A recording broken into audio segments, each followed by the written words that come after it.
Welcome to Pacey TV, where we publish news on politics and entertainment.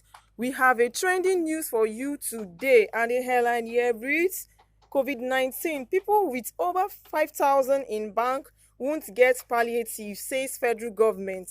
Here comes the news in details. COVID-19, people with over 500,000 naira in bank won't get palliative, says federal government. The federal government has said that people with over 5,000 naira in their bank account will not benefit from the palliative to cushion the effects of the lockdown as a result of the COVID-19 pandemic. The government also said that it will be using the mobile network to know people that top up the credit unit for their phones with maybe 100 naira or less. Besides, the state government will now be involved in the distribution of food items. Ministry of Humanitarian Affairs and Disaster Management, Hajia Sadia Farouk, said that it's while briefing State House's correspondents after meeting behind closed doors with President Muhammadu Buhari at the Presidential Villa, Abuja.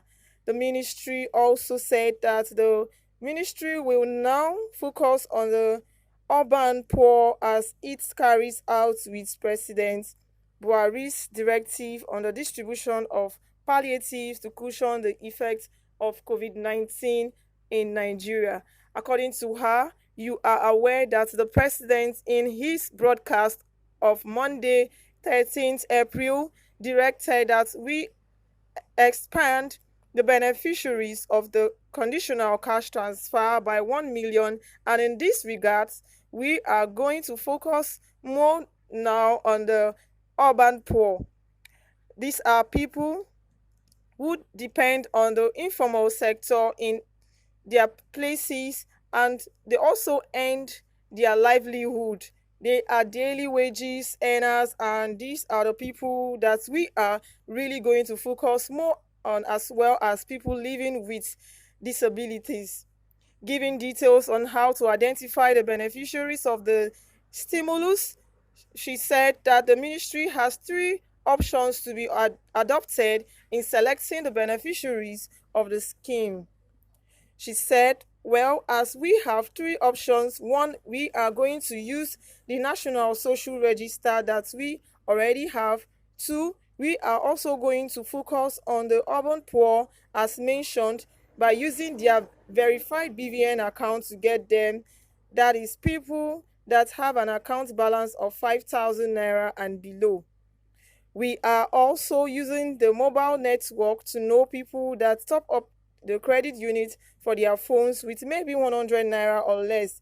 Those are those people that we are considering in this time around. So these are the three options that we are employing, and I am sure that by the time we get this date, we will be able to give this intervention, she said. However, only 25% of the population would benefit from now, adding that the scope might be expanded later.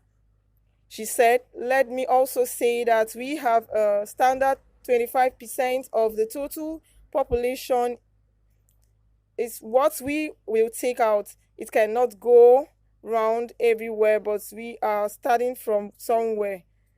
25% of what we have, for example, is what is going to benefit from the intervention that we are doing. Going forward, we might expand it, but this is what is obtainable for now. The minister said her ministry intends to hand over the distribution of food relief items to state governments so as to address the challenges associated with distribution faced in the past. She said on the issues of palliative in terms of food relief, we have an emergency response plan in place in the Presidential Task Force on COVID-19. We have different functional groups. One of each groups is that which deals with mass care, logistic, and security, to be led by the National Emergency Management Agency under the ministry, and they have a structure from national, states, down to local governments, where the various state emergency agencies and other security agencies are involved in this distribution. What do you think about this? I would like you to drop on your comment on this platform. And there are some comments here that I'm going to be reading. Somebody says, yeah, exactly, that's the problem. Somebody saying, yeah, what if the